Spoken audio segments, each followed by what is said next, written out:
The white supremacist next door. This is the story of what happened when an ambitious racist moved into a tiny town with big plans to create a white homeland.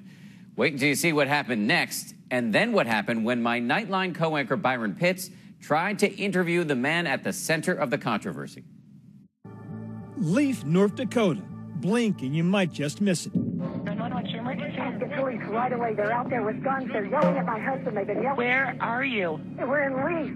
But this sleepy hamlet was shocked to its core after a mysterious stranger came to town. Craig Cobb came to Leith 3 years ago, said he just wanted to live here, and he said he might have some friends joining him. At the time, he just seemed like a lonely person, and kind of felt sorry for him for a while until I realized what his plan was. That plan soon became clear. People's comfort level is best when they're amongst their own. Craig Cobb came to Leith on a mission: take over this microscopic town of 20 people and turn it into an enclave for white supremacists. Ryan Lenz of the Southern Poverty Law Center has been tracking Craig Cobb for years. He announces his plans on a message board frequented by racists called Vanguard News Network. He says that he's purchased some properties and he's encouraging others to come follow him. He was trying to turn it into a white homeland. You know, it was scary. He had actually owned enough property, 12, 14 lots he had owned. Well, if he could have put one family for sure on each lot, he would have had control of the town.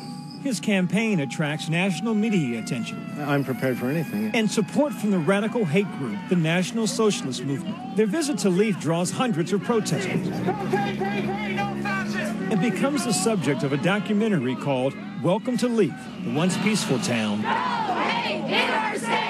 Peaceful no more. All of the people in Leith who are against me, are you going to blame me for that? They came in very strong, stating that they're going to take the town over, they're going to take the voting over. But those shouts fall on deaf ears. Cobb succeeds in moving in his first family. White power! Every day I was concerned whether I would be able to stop him or not. Mayor Ryan Shook organizes a series of emergency city council meetings, working tirelessly to safeguard the community from the supremacists next door. Cobb went off on a complete rampage that night. He was in everybody's faces with his laptop computer. Cobb went from being this fringe figure. He was a racist drifter, and then he was famous.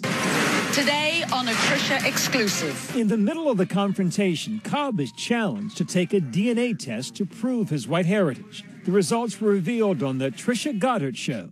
Craig Paul Cobb has undergone DNA testing to determine genetic ancestry. 86% European and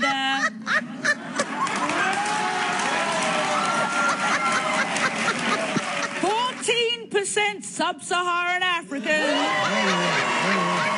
Wait a minute. Hey. Hold on. Just wait a minute. So, This is called statistical noise. sweetheart, you have a little black in you. Still asserting his pure Aryan heritage, Cobb returns to Leith, armed and ready. This is Mr. Cobb and my lover, Kynan Dutton, patrolling with sexy-ass guns. Yes, it is. With guns loaded and cell phone cameras rolling, they set off on foot patrols. I'm not shooting you, am I? Hey, look. I'm one of the most famous rapists in the world, you son of a...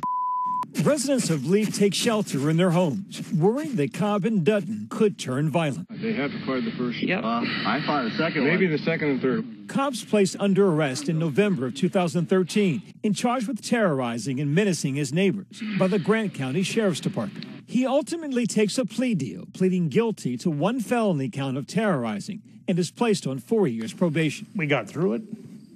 We thank God every day that we're still alive. Craig Cobb is now out of jail and agreed to a sit-down interview.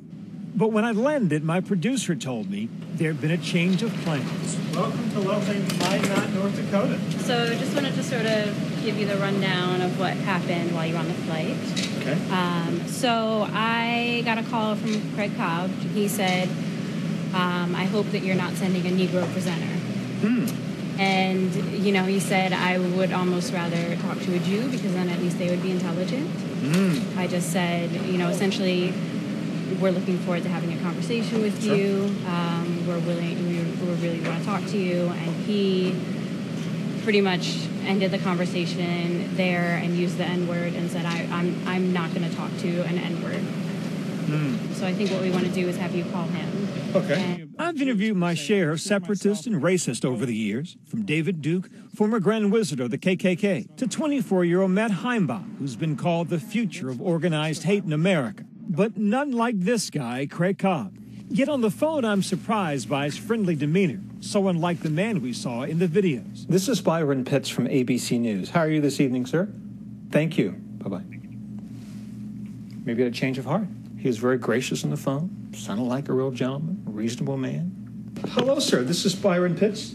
But a few minutes later, Cobb calls back after he Googled my name. He's not pleased to see that I'm black, or a mulatto, as he called me. A mulatto? What does that mean? Let's see. So the options were high yellow or mulatto or black man? You just call me Byron. Cobb says he refuses to be interviewed by someone black. Listen, there's been unbridled race war going in this country, and you people who have engineered this white genocide. How is it that I fall in the category of you people when we first spoke on the phone, you were polite, you agreed to speak with me, and then suddenly you Google me, and you see that I'm a person of color, and suddenly your tone changes, your attitude changes? How do you explain? I haven't changed in the past 5 minutes. You're not a person of color.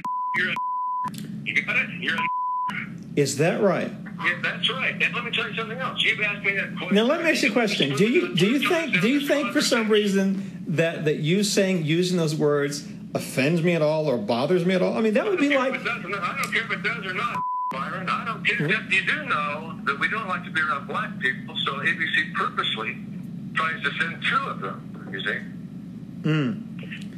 But I'm curious. Oh, he hung up on me.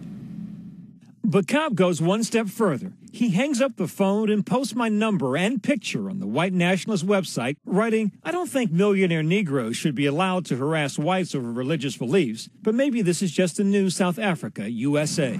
Cobb has not given up on creating an all-white enclave in America. He set his sights on a new town, Antler, North Dakota, roughly 200 miles north, population 20-something. That's the building Cobb said he bought, and that's going to be his church. Here we meet Vance Lazinski and his two sons, Lee Allen and Kyle. They've recently moved back to North Dakota, hoping to find a quiet life where they can raise a family and retire. Why do you think he's so bent on buying land in North Dakota, of all places? I think it's hard to find small towns like that he can take over. In general, what do people think about Cobb in this town? Being in the butt. There's no place for this anymore. That's the way it is. He wants to buy land in your town. He wanted to.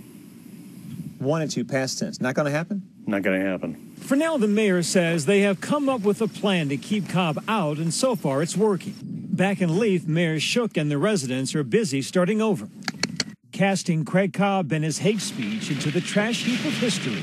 It feels real good to see that property go down. They hope.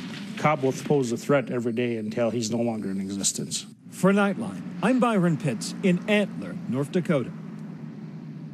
Our thanks to Byron Pitts for that reporting. Welcome to Leith is in select movie theaters right now.